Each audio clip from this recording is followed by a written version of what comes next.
boy Café Touba dégg naa Alaaji Suluk moo daan boy kuus. waaye Pulo Père Suluk kay mooy roi des arènes jamono ji door mu daanu dala def kuus. yow dégg naa bu ñu bëree ba kuus jéeg koo war koo daan fan si supporter ñoo dagg courant bi ba mun ko daan loolu sàcca la muy laabaani sàcca la. mais Pulo c'est quoi ton problème toi Père Suluk c'est le roi des arènes mënoo ci dara. déedéet man nekkul suma roi de combat sàcca yooyu noonu ànduma ci roi kuus la waaye du suma roi man. Pulo déjà yow yak Suluk jubóowoo leen na nga fexe nag ba su fi ñëwee na nga ko féliciter rek bul fi indi benn problème.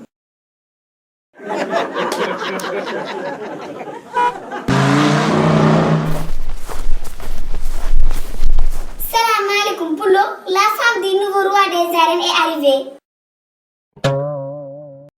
yow doo wax salaamaaleykum ngay nekk fii di waanaas di jaayu ngay wax naan roi des arènes.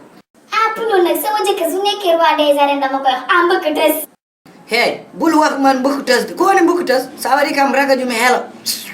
mais Pulo arrête toi aussi kii jëkkëram c'est le nouveau roi des arènes soo ko mënul féliciter nga noppi. laaj ma la yow boy Café Touba an ka seytaane wax naa la Suluk du suma roi des arènes. fii daal ku mer boo xoo dañuy bëgg affaire bu Suluk la kenn du ko dindi.